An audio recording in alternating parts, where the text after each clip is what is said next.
Bienvenidos a Este Mes Con, programa de frecuencia mensual en el que tendremos a grandes expertos de diferentes temas de importancia y relevancia para toda la sociedad mexicana. Empezaremos con un invitado de lujo, Nicolás Martínez López. Él es un psiquiatra experto en los temas del COVID. ¿Qué es lo que está pasando en nuestra sociedad con el COVID? ¿Qué es lo que le está pasando a las personas que se enferman de COVID? ¿Cómo está cambiando nuestra sociedad? ¿Cómo cambian nuestras familias? Bienvenidos a Este Mes con Nicolás Martínez López para hablar de las consecuencias de la salud mental en el confinamiento. Gracias.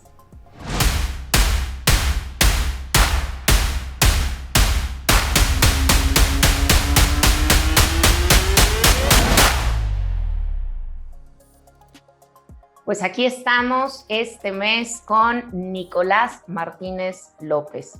El doctor Nicolás Iván Martínez López es médico especialista en psiquiatría por la UNAM, Instituto Nacional de Psiquiatría Ramón de la Fuente Muñiz, Psiquiatría Forense de la UNAM, Hospital Psiquiátrico Fray Bernardino Álvarez y maestro y doctor en Ciencias con campo en Psiquiatría, graduado con mención honorífica. Investigador clínico en el Instituto Nacional de Psiquiatría Ramón de la Fuente y profesor en la licenciatura en Ciencia Forense y en la maestría en Salud Mental Pública en la UNAM. Pertenece al Sistema Nacional de Investigadores Nivel 1. Sus áreas de interés y desarrollo de investigación son trastornos psicopáticos, salud mental forense, trastornos parafílicos, agresores sexuales, conducta antisocial y salud mental post-COVID. Cuenta con más de 250 presentaciones en foros a nivel nacional e internacional, 16 capítulos de libros como autor y coautor, y 17 artículos publicados en revistas científicas nacionales e internacionales, obteniendo más de 150 citas. Es autor del libro Salud Mental Forense e investigador principal del proyecto de investigación sobre salud mental y COVID-19, SARS-CoV-2. Vamos a hablar de un tema fundamental respecto a lo que está sucediendo día con día, no solamente en México, sino en todo el país, que son las consecuencias a la salud mental por el confinamiento. Muchísimas gracias, Nicolás, por acceder a platicar con nosotros. El placer es mío, muchísimas gracias por la invitación. Nicolás, pues muchísimas gracias. Mira, para entrar en materia, bueno, tú eres uno de los psiquiatras más reconocidos de este país y que más investigaciones ha hecho sobre estos temas del COVID y las repercusiones que tiene. Cuéntanos un poco, dentro de tu experiencia, ¿cuáles han sido las consecuencias a la salud mental derivadas del confinamiento en México? Mira, te soy sincero, la verdad es que COVID-19 es un reto impresionante para cualquier área del conocimiento que implica el avance que hemos tenido de manera exponencial desde los primeros meses de la pandemia. Y en el ámbito de la salud mental me parece que ha sido un reto mayor que hacia otras áreas de especialidad en medicina, como lo podrían ser inclusive la virología o la parte de neumología o cardiología. En salud mental, que comprenderíamos no solamente los psiquiatras, sino los psicólogos, terapeutas, etcétera, requerimos en un inicio de inclusive cambiar la manera en la que nos empezamos a aproximar a la gente, ¿no? El trasladarnos a esta telemedicina, a esta telesalud mental, para poder proveer de esta atención a las personas a distancia mientras estaban encerrados, mientras estaban con cambios. Y a eso hay que agregar todas las vicisitudes que empezamos a vivir la humanidad. Me parece que esta ha sido, sí, sin temor a dudas, una pandemia sin precedentes. Y quiero decirte algunos datos. A nivel de ciencia, ha sido el tema que mayor cantidad de artículos científicos en tiempo récord ha llegado a tener.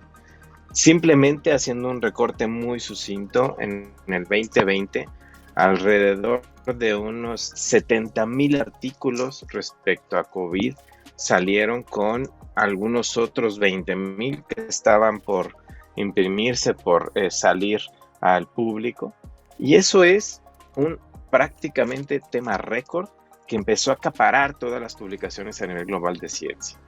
En el ámbito de las problemáticas que tenemos a nivel global, pues es agregarle las vicisitudes económicas se nos agregaron problemas internacionales que empezaron a generar estrés en las personas, porque empezaron a haber variaciones respecto a los tipos de cambio del dólar, del euro, de otras monedas junto con el peso.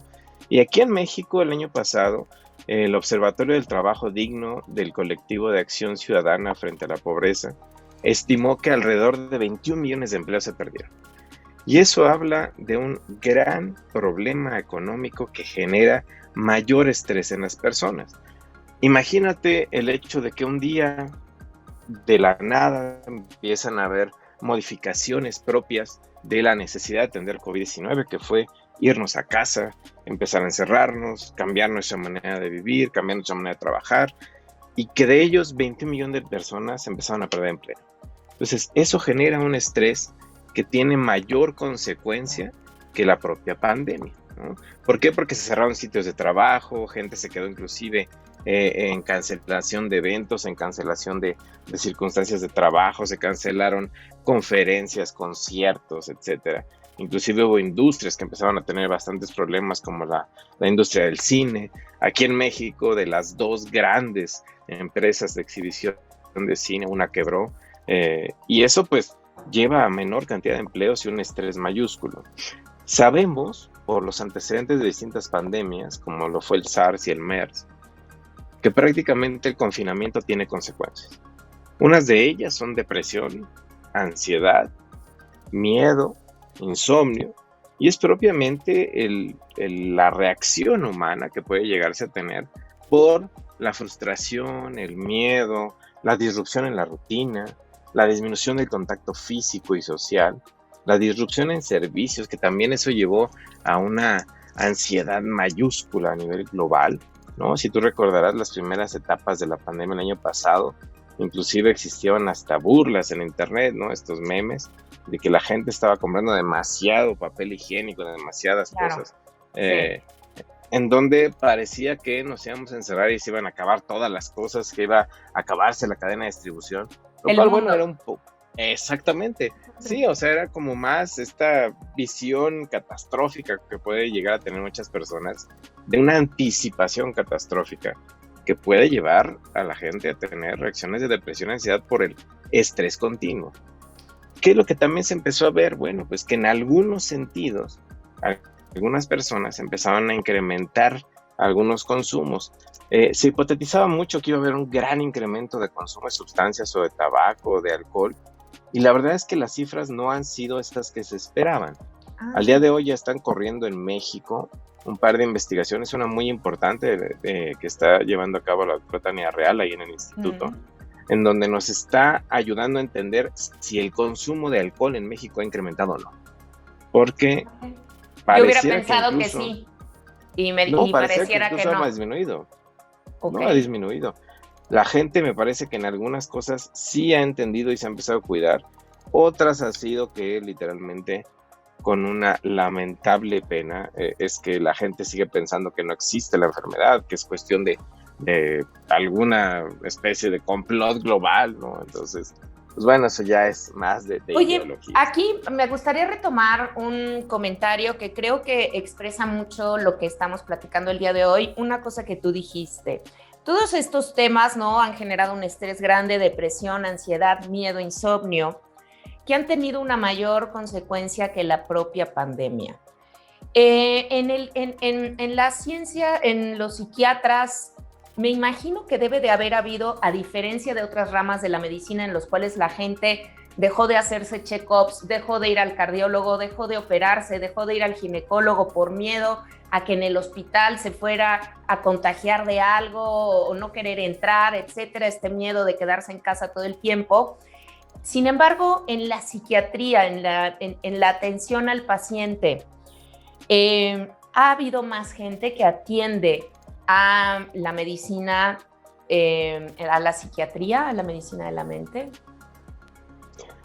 Inicialmente bajó, o sea, a nivel global, se disminuyó la cantidad de personas que acudían a profesionales de la salud mental por estas dificultades en cuanto a asistir presencialmente, ¿no? Claro. En muchos hospitales a nivel mundial empezaron a disminuir la cantidad de pacientes que se tenían todo el tiempo, ¿no?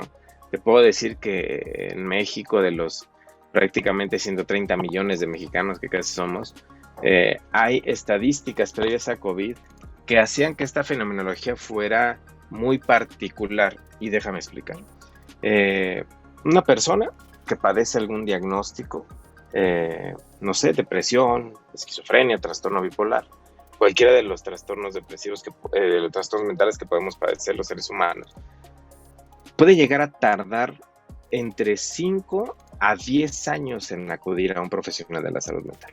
Ok. Entonces, esa brecha de diagnóstico es importante porque culturalmente hablando, no somos un país que acuda normalmente al psiquiatra. Seguimos con un estigma importante. No somos Argentina, ¿no? Que en Argentina todo el mundo va al psicólogo, claro. No, en Argentina está hasta el chiste, ¿no? Que dicen que Argentina es el país de los cortes, el fútbol y el psicoanálisis. Así es. Entonces, sí, no somos Argentina. No. Y eso es lamentable para nuestra comunidad porque pues recurrimos a muchísimas otras, digamos que soluciones, inclusive a veces mágicas, antes de acudir a un profesional de salud mental.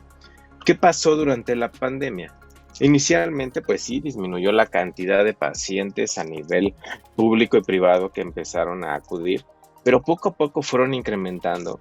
Y te podría decir que charlas que hemos tenido en la Asociación Psiquiátrica Mexicana, de la cual tengo el orgullo de pertenecer y ser el que coordina la sección de psiquiatría forense del área, pues hemos charlado con varios de mis colegas, con varios colegas de las otras secciones académicas de distintas áreas, y nos han comentado que sí, efectivamente empezó a subir, ¿no? Okay. Más o menos a partir de la segunda mitad del año. Y eso también se reflejó un poco en esto que se había planteado, que posterior a COVID iba a venir una segunda ola, que iba a ser el incremento de enfermedades de salud mental. La verdad es que se dio a la par. ¿Por qué? Porque la gente empezó a tener todos estos problemas. Perder empleo, perder familia. Y aquí quiero hacer algo muy puntual. Me parece que ese puede ser dramáticamente a nivel global un cambio radical en la manera en la que llevamos miles de años como especie teniendo el ritual funerario. O sea, finalmente somos Homo sapiens sapiens, somos animales, ¿no? Somos primates humanos. Y teníamos un ritual ya muy estandarizado, aunque diferentes con creencias o culturas, pero ya teníamos como una manera de despedirnos de nuestros muertos, ¿no? Claro. Y eso puede llegar, exactamente, sí, todo un ritual. Y eso puede llevar un cambio muy importante, porque la gente tuvo que dejar de despedirse de sus muertos. Entonces, esta manera de hacerlo, de empezar el duelo, pues va a cambiar a lo largo de los miles de años que lo llevamos, está cambiando de la noche a la mañana. Y eso puede traer consigo cambios importantes, porque un duelo normal puede durar 6 meses, pero un duelo patológico, que ya está dentro de las clasificaciones de trastornos mentales de la CIE-11, que es la clasificación internacional de enfermedades de la OMS, pues sí puede llevar consecuencias. Es interesantísimo lo que estás diciendo, si lo relacionamos, por ejemplo, también con el hecho de que, no en el caso de México, hasta donde sé, no estoy segura, pero sí en otros países, que tampoco puedes estar con tu paciente en el hospital, vamos a suponer en una fase terminal, entonces no lo puedes acompañar en el hospital y después no puedes cerrar la muerte, ¿no? A través del ritual de la velación, ¿no? Porque los diferentes religiones todas coincidimos, ¿no? La mayoría coincidimos en este culto, en este respeto al que acaba de partir, de ofrecerle una ceremonia cualquiera que ella sea, ¿no? Pero entonces y eso es interesantísimo porque estás, digamos que reventando el proceso de muerte de los seres queridos, pero desde la enfermedad, porque desde la enfermedad no puedes atender, no puedes estar cerca y además tampoco puedes rendir este culto al final. Yo creo que eso es una de esas cuestiones de la pandemia que no estamos todavía alcanzando a medir bien, como en su momento no medíamos bien a lo mejor el tema de la deserción escolar que habrá y demás. Creo que en este momento no estamos midiendo bien cómo eso va a afectar a la sociedad en su conjunto y cómo se tendrán que generar patologías de gente que no pueda cerrar ese duelo. Sí, y lo estás expresando muy, muy, muy bien, porque justo Una cosa es perder, ¿no?, a una persona, y de hecho me parece que correctamente a nivel global se ha expresado que son víctimas, Claro. ¿no?, de Sí, COVID-19. así Cuando es. uno escucha, bueno, perdí a mi familia por un cáncer, por una enfermedad crónica, por una enfermedad fulminante, pues uno tiene ya la consideración de, ok, hubo un diagnóstico o algo. Pero aquí, y ha sido esta pandemia un cambio de paradigmas de muchas cosas, y prácticamente se les ha considerado correctamente víctimas. Claro, Y entonces es como, y déjame expresarlo a lo mejor un comparativo muy simplón, pero cuando una persona, por ejemplo, tiene un familiar desaparecido, no logra hacer el cierre, claro, porque claro, no claro, está el claro, cadáver, no está el cuerpo, no se puede. así es. Entonces, ese duelo se permanece en el tiempo y está buscando continuamente algo para cerrarlo. Claro, Aquí no están viendo a la persona, sus últimos momentos no los pasan con ellos. La persona en vida, muy probablemente si estaba consciente, no ve rostro, está viendo claro. máscaras, está viendo personal de salud con gogles, con cubrebocas, y lo que le entregan a las personas son cenizas. Y ahí es Sí, donde ya depende la cultura también, en donde cómo van a cerrar ese ritual, porque claro. aparte de ello, pues tampoco pueden hacerle una ceremonia pública a las Y eso es cenizas. bien importante porque los velorios, ya sean de por lo menos las religiones más importantes de nuestro país, incluyendo la judía, ayudan a reconstituir la familia y los amigos, ¿sabes? O sea, una muerte es casi que tan importante como un matrimonio en el sentido social. O sea, tú sabes que se murió el papá de un amigo y vas al velorio y es un momento de estar con él, de acercarte, de expresarle tu cariño. Y yo creo que eso también, te digo, serán cosas que no podremos evaluar hoy, pero que yo creo que, no sé tú qué opines, pero que van a tener una repercusión social en digamos, que en el movimiento social no solamente digamos en lo que tiene que ver si van a cambiar nuestros ritos, sino cómo todas estas personas que han sufrido un evento tan catastrófico, tan difícil de aceptar como es la muerte de un familiar, que además han tenido que pasar por este nuevo proceso de muerte tan difícil de acomodar psicológicamente, pues esas personas quedarán con una huella que si no acuden a un especialista, pues yo creo que les va a costar mucho más trabajo y eso lo veremos a lo mejor después en otras expresiones, a lo mejor de ira, de violencia, de tristeza, ¿no? Porque pues tú mejor que yo sabes pues las etapas del duelo, ¿no? Entonces a lo mejor se quedarán en la negación algunos, a lo mejor les será muchísimo más fácil caer en una depresión, en una tristeza aguda o en la ira, ¿no? Creo que eso es algo, lo que acabas de decir es súper importante. Nicolás, ¿cómo Sí, vamos a vivir con ello? y creo que le diste también a un tema crucial en el duelo, en las pérdidas. La parte de esta desarrollo de la humanidad que ha sido dentro de la autotrascendencia como rasgo del carácter, las religiones, el misticismo. O sea, hay religiones que no van a aceptar que sea, en lugar del cadáver, que sean cenizas, ¿no? Claro, Entonces, ahí va a ser una necesidad de adaptación ante estas circunstancias, pero justo en este ritual de la pérdida, del despedirse de una persona que falleció, pues, ¿qué es lo que está sucediendo? Que va a pasar que no estamos teniendo ese abrazo, ese confort entre los cercanos, ¿no? Y eso claro. ha cambiado dramáticamente también muchas cosas. Ha habido parejas que quedaron separadas al momento de esta pandemia, de esta, como se le tituló en México, sana distancia, ¿no? Traigo en Sí, la cabeza las palabras en inglés, por sí, eso de repente tardo. Eh, pero justo cuando hay esta separación, pues empieza a verse problemas propios de cualquier especie al momento de separar una pareja. ¿A qué me refiero? Una cosa es tener a tu pareja contigo y tener la posibilidad de, bueno, pues estamos encerrados juntos, el apapacho, el acompañamiento, etcétera. Pero se quedan separados, hay hasta el temor de abrazarse, de acercarse, de dar un beso, claro. porque quién sabe con quién estás teniendo contacto, o si ha salido o no ha salido, y qué tal que me Sí, contagias. Y ahí agrega que un continuo estar con la pareja físicamente llega a reforzar biológicamente el apego, ¿no? O sea, el beso, el abrazo, desencadena una cantidad de neurotransmisores como la oxitocina, entre muchos otros, que son estas hormonas del apego. Al no tenerlas, pues empieza a perder, y ha habido rupturas de pareja, y digo, en el ámbito jurídico seguramente lo están viendo, de separaciones, de distintas complicaciones, o incluso, sí, en algunos puntos, incremento de violencia en el hogar, o de violencia más al momento de reaccionar. Y ahí creo que me parece también lo expresaste correctamente. La depresión, como entidad clínica, se manifiesta muy diferente entre hombres y mujeres. A las mujeres, y eso es algo que también debemos de tener en cuenta, a nivel nacional y a nivel global, las mujeres acuden mucho más fácil a un profesional de la salud mental. Así es. Los hombres no lo hacemos tanto. Y esa es cuestión más cultural y más de, lamentablemente, esta idea errónea de que los hombres no lloramos o no tenemos por qué pedir ayuda, etcétera. La negación y de aquí, los sentimientos. bueno, hay que agregar, exacto, y hay que agregar que culturalmente nos ha enseñado la historia mexicana que el hombre resuelve sus depresiones y sus pérdidas como nuestro padre cognitivo Pedro Infante, ¿no? Claro. Con tequila, con mariachis, con más mujeres y con problemas, ¿no? Entonces empezando a golpear a la gente.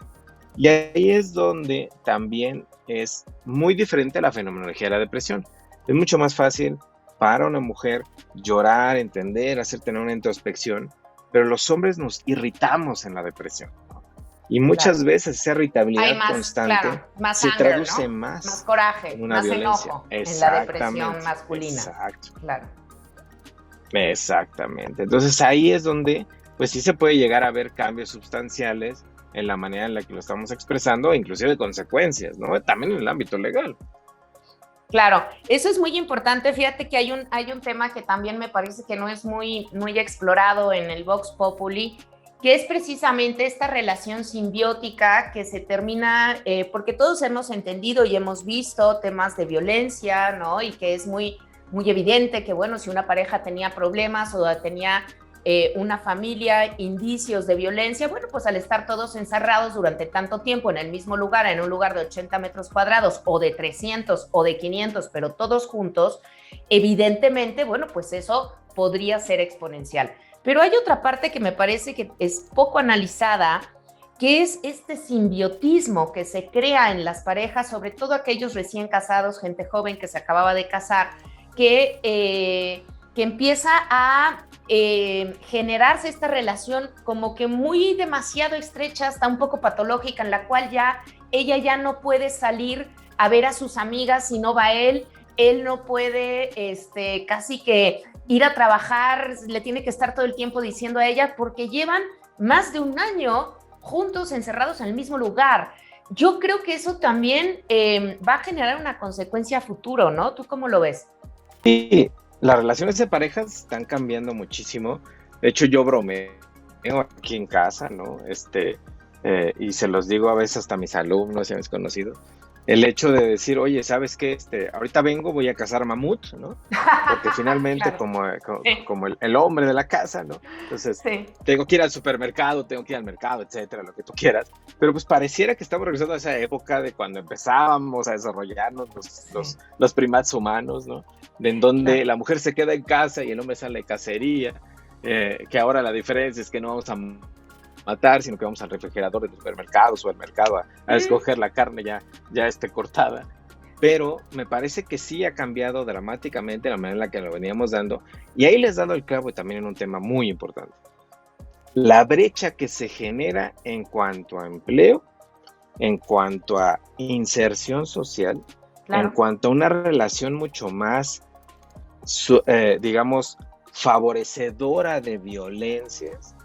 Claro. Y también una dependencia, o incluso aquellos que en su vida, a lo mejor, tú decías, los recién casados, pues a lo mejor se medio adaptan un poco más, porque pues es el primer año y es el más difícil, si tú quieres, lo que sea, pero bueno, están más juntos. Sin embargo, hay parejas que, a pesar de llevar años juntos, en su vida habían vivido tanto tiempo, ¿no? O sea, todo el tiempo con la pareja. 40 años de juntos, pero nunca habían estado, matrimonios de 40 años, pero que nunca habían estado más que las vacaciones juntos, ¿verdad? Y ahora 2 años, Exacto. bueno, o año y medio, pues es muchísimo, es difícil de asimilarlo, ¿no? Oye, antes de que ¿Y quién terminemos, es y qué rituales tiene, no? claro, fíjate que hay un tema, nos quedan 5 minutos que me gustaría, sé que estás en el proyecto de investigación sobre salud mental y COVID-19, que está enfocado también mucho en cómo viven las personas que se enferman de COVID después del COVID. Me gustaría que nos platicaras de eso, porque no me gustaría terminar el programa sin que habláramos de eso, de cómo lo vive la gente el COVID, y no quisiera verlo desde el punto de vista médico, de pues, si tiene una repercusión en el pulmón, etcétera, sino desde el punto de vista psiquiátrico, psicológico, cómo vive una persona convaleciente de COVID. En algunas ocasiones habrá otros que caminan muy bien y no pasa nada, pero en este estudio que ustedes están haciendo. A nivel global se han manifestado varias investigaciones revisando expedientes, revisando registros, sobre todo en Estados Unidos, por ejemplo. Una investigación muy importante de la doctora Nora Volkow respecto al consumo de sustancias y al riesgo, y algunos otros de las consecuencias propias de COVID-19, que inclusive este último le dio la vuelta al mundo en los medios, ¿no? En donde decían, 1 de cada 3 tiene depresión y ansiedad. Pero bueno, me encanta una frase que ocupa una amiga que se dedica a investigación cualitativa, que decía, no se puede leer al ser humano a través de solamente contestar preguntas en un instrumento. Yo creo que es fundamental entenderlo así. Pensar que la manera en la que nos aproximamos correctamente, el gold standard dentro de la salud mental es la entrevista, pues necesitamos hacer investigación así, y así es la investigación que estamos haciendo.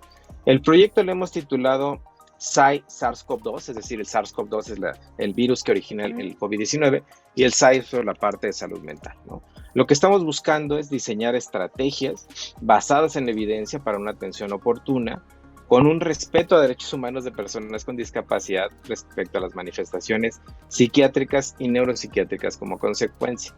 Esto de vivir con ansiedad, depresión o alteraciones de lo que han llamado en otros estudios el mind fog, la neblina mental, la verdad es que nos interesa entender en cuántos se presenta y en cuántos no, porque hemos visto casos muy amplios, desde aquel que estuvo en un hospital, casi lo entuban y no le pasó nada en salud mental en cuanto sale, ¿no? O sea, y está súper bien, hasta aquel que debido al encierro, la separación de su familia, de su bebé, de su pareja, etcétera, empezó a desarrollar estrés postraumático con un COVID leve o moderado. Entonces, sí nos interesa mucho, y la manera en la que diseñamos esta investigación, que tengo el honor de dirigir a múltiples investigadores del Instituto Nacional de Psiquiatría, del Instituto de Genómicas, del Nacional de Nutrición, de Neurología, y aparte muy buena, muy importante, el Nacional de Psiquiatría de todas las áreas, pues hemos diseñado una investigación que nos permite no solo a través de algunas preguntas de instrumentos evaluarlo,